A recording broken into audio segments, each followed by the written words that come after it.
नमस्कार दोस्तों, मैं एक बार फिर से चमत्कारी तांत्रिक औषधि निर्गुंडी के बारे में जानकारी लेकर के उपस्थित हुआ हूं। जैसा कि दोस्तों मैंने आपको बताया था कि इस चमत्कारी तांत्रिक औषधि के द्वारा मनुष्य आकाश में उड़ सकता है। जी हां दोस्तों, यह एक तांत्रिक वनस्पति है जो कि अपनी अद्भुत शक्ति के कारण विख्यात है। लेकिन दोस्तों इसके बारे में सही से जानकारी ना हो पाने के कारण लोग इससे अनजान थे। वैसे तो इसके आयुर्वेदिक फायदे बहुत हैं जो कि कई रोगों को सर्तियाँ ठीक कर देते हैं, लेकिन दोस्तों इसके जो अद्भुत तांत्रिक प्रयोग हैं अपने आप में बहुत ही अलग है। दोस्तों इस वनस्पति के बारे में मैंने आपको कल बताया था कि इस औषधि के द्वारा मनुष्य आकाश में उड़ सकता है इसके जड़ के सेवन से। लेकिन दोस्तों कुछ विधि थी जो उस वीडियो में मैंने नहीं बताई थी, जो कि आपको मैं अपनी इस वीडियो पार्ट 2 में बताऊंगा। तो दोस्तों आप सभी से अनुरोध है कि इस वीडियो को पूरा अंत तक देखिएगा अगर आप जानना चाहते हैं कि किस प्रकार से हम जो है निर्गुंडी औषधि का प्रयोग करके आकाश में उड़ सकते हैं और इस औषधि का प्रयोग कैसे करना है और इसका जो भी विधि विधान है किस प्रकार का है। तो दोस्तों सबसे पहले आप हमारे चैनल को सब्सक्राइब कर लीजिए और घंटी दबा लीजिए। साथ ही साथ दोस्तों इस चैनल को दूसरों के साथ भी शेयर करिए ताकि वो भी इस जानकारी का लाभ ले सकें और हमारी वीडियो को लाइक करिए। तो दोस्तों चलिए हम आपको बताते हैं। दोस्तों हमने अपने दूसरे वीडियो पार्ट 1 में आपको बताया था निर्गुंडी औषधि के बारे में कि किस प्रकार से मनुष्य आकाश में यानी आसमान में इस चमत्कारी निर्गुंडी औषधि के सेवन से उड़ सकता है। लेकिन दोस्तों हमने आपको ये नहीं बताया था कि किस प्रकार से इसका प्रयोग करना है और इस औषधि का कितना मात्रा प्रयोग करना है, जो कि मैं आपको अपनी इस वीडियो में बताने वाला हूँ। तो दोस्तों सबसे पहले आपको क्या करना है कि आपको एक शुभ अच्छा मुहूर्त खोजना है, जैसे पुष्य नक्षत्र, वो भी रविवार के दिन। जिस दिन रविवार हो उसी दिन पुष्य नक्षत्र पड़ना चाहिए, ठीक है। और उस दिन दोस्तों आपको जो है इस औषधि को, जी हाँ दोस्तों, इस औषधि को जो है उखाड़ना है। लेकिन उखाड़ने से पहले आपको ये ध्यान रखना है कि जिस दिन रवि पड़ रहा हो यानी रविवार हो और उसी दिन पुष्य नक्षत्र भी पड़ना चाहिए। लेकिन उसके अगले दिन आपको सुबह ब्रह्म मुहूर्त में सूरज उगने से पहले पहले आपको इस चमत्कारी औषधि को निमंत्रण दे करके आना है, किसी भी टाइम, सुबह हो या शाम, ठीक है।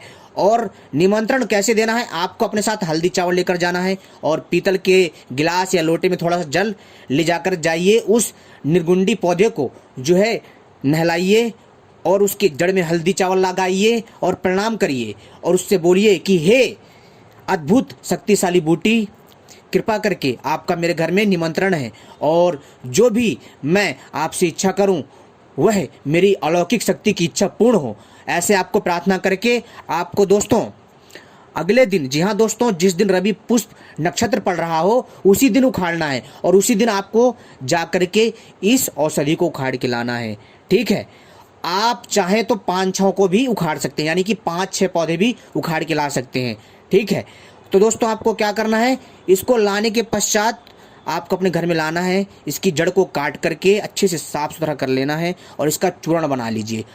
चूर्ण बनाने के पश्चात दोस्तों आपको शुद्ध देसी गाय का घी प्राप्त करना है, जर्सी गाय का नहीं, ध्यान रखिएगा, शुद्ध देसी गाय। जी हाँ दोस्तों, शुद्ध देसी गाय जिसमें सुषमा नाड़ी होती है, उस शुद्ध देसी गाय का घी आपको प्राप्त करना है। और आपको, जी हाँ दोस्तों, आपको क्या करना है कि आधा चम्मच, जी हाँ दोस्तों, आधा चम्मच निर्गुंडी की जड़ का चूर्ण और 1 चम्मच गाय का देसी घी के साथ मिला करके दोस्तों आपको 1 महीना तक यानी पूरा 1 मास तक सेवन करना है।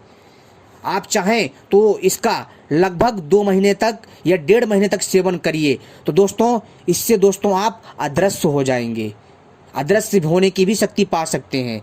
लेकिन दोस्तों इसका जो मेन वर्क है वो है दोस्तों आकाश में उड़ना। जी हाँ दोस्तों, इसके सेवन से आप आकाश में उड़ सकते हैं और दोस्तों निर्गुंडी से अदृश्य भी हो सकते हैं। लेकिन कैसे हो सकते हैं वो मैं आपको फिर कभी बताऊंगा। लेकिन दोस्तों इस समय पर जो सही है, जो कि आकाश में उड़ने का उपाय है, मैं वही बताऊंगा। तो दोस्तों आप जो है इस प्रकार से इस चमत्कारी तांत्रिक औषधि का सेवन करके आकाश में उड़ सकते हैं। लगातार 1 मास तक सेवन करिएगा। आप चाहें तो 2 महीने तक भी सेवन कर सकते हैं। इससे आपको लाभ ही लाभ मिलेगा, कतई नुकसान नहीं होगा। दोस्तों जो भी मैं ये जानकारी दे रहा हूँ मित्रों, यह जानकारी मैं आपको तंत्र सार की तांत्रिक पुस्तक से दे रहा हूँ। तो दोस्तों आप सभी से अनुरोध है कि इस जानकारी को दूसरों के साथ भी शेयर करें ताकि वो भी इसका जो है लाभ ले सकें। और अगर आपकी फिर भी कोई सवाल है तो दोस्तों आप हमसे कमेंट बॉक्स में पूछ सकते हैं। तो दोस्तों हमारी वीडियो पार्ट 2 यहीं पर समाप्त होती है और हमने आपके सभी सवालों के जवाब देने का प्रयास किया है। लेकिन दोस्तों यहाँ एक छोटी सी बात बताना मैं भूल गया। कई हमारे ऐसे दर्शक हैं वो कहेंगे कि हमें रवि पुष्य नक्षत्र कैसे पता चलेगा और कब आता है। तो ऐसा है कि आपको क्या करना है कि आपको कोई मंदिर हो, जी हाँ दोस्तों आपको मंदिर पे जाना है। मंदिर पे जाकर के पंडित से पूछना है कि रविवार वाले दिन किस दिन रवि पुष्य नक्षत्र पड़ता है।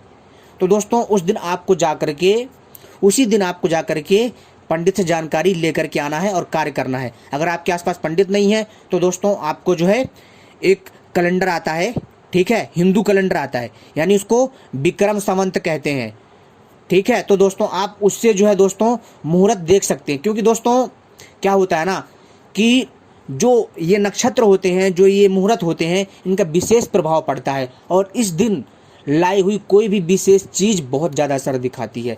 और दोस्तों क्या होता है ना कि जो औषधियाँ होती हैं, जो तांत्रिक औषधियाँ होती हैं, जो चमत्कारी औषधियाँ होती हैं, उनका प्रभाव ऐसे टाइम पर दोस्तों बढ़ जाता है जो कि सबसे अलग होता है और आपको हैरानी में डाल देगा। तो दोस्तों इसलिए जो है आप जो है इस बूटी का प्रयोग करिए, आपको लाभ अवश्य होगा। लेकिन दोस्तों एक बात मैं बता देना चाहूँगा कि इसका प्रयोग बड़े ही सावधानी से करिएगा क्योंकि यह बूटी थोड़ी अद्भुत है और बहुत ही पावरफुल होती है। तो दोस्तों एक चीज़ और ध्यान रखें कि जब आप इसका प्रयोग करेंगे उस काल में दोस्तों आपको मांस का सेवन नहीं करना है, जी हाँ दोस्तों, और ना ही सिगरेट ना ही दारू का सेवन करना है। इस चीज़ का विशेष ध्यान रखिएगा।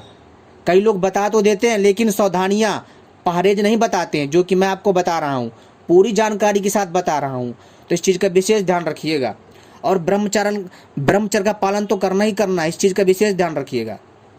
मेरा मकसद था आपको सटीक और सही जानकारी देना जो कि मैं आपको दे रहा हूँ, ठीक है दोस्तों।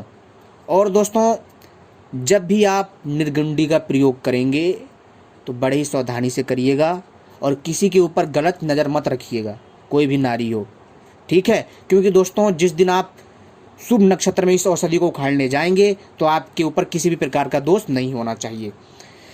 दोस्तों वैसे बहुत ही आसान है, आप इसको कर सकते हैं, लेकिन जो कुछ मैंने सावधानियाँ बताई हैं, जो सावधानियाँ आपको बता रहा हूँ, उन सावधानियों को आपको अपनाना है, पालन करना है। निश्चित रूप से आप इस निर्गुंडी औषधि का प्रयोग करके आकाश में उड़ सकते हैं, जी हाँ दोस्तों। साथ ही साथ दोस्तों इस औषधि से अदृश्य भी हुआ जा सकता है, जी हाँ।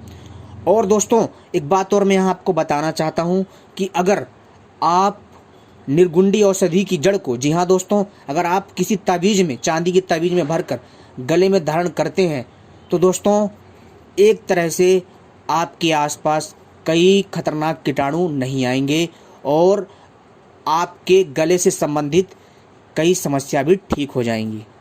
बहुत अच्छा है और दोस्तों बहुत ही अद्भुत प्रयोग है ये। आप इस प्रयोग को करिए, आपको लाभ जरूर मिलेगा। और दोस्तों हमारे जो तांत्रिक होते हैं वो ऐसे ही तांत्रिक औषधियों को खोज करके और बड़े ही आसानी से ऐसी सिद्धियां प्राप्त कर लेते हैं जिसके कारण वो दोस्तों आपके समक्ष बहुत सारे खेल दिखाते हैं, जादू दिखाते हैं और आप सोचते हो कि यार बहुत मुश्किल होता होगा, लेकिन दोस्तों नहीं, वो लोग जो है इस गुप्त तरीके को नहीं बताते, वो छुपा के रखते हैं। क्योंकि दोस्तों अगर वो लोग अगर इस चीज़ को बता देंगे ना तो दोस्तों फिर लोगों के नज़र में इस चीज़ का कोई महत्व नहीं रह जाता है, आप भली भांति प्रकार से जानते होंगे। तो दोस्तों यह जो निर्गुंडी औषधि बहुत चमत्कारी है, बहुत ही अद्भुत है और जो मैंने आपको नक्षत्र बताया है उसी नक्षत्र में ही इसका प्रयोग करिएगा, लाभ मिलेगा। अगर आप उस नक्षत्र के अंतर्गत कार्य नहीं करते हैं तो लाभ नहीं मिल पाएगा। धन्यवाद।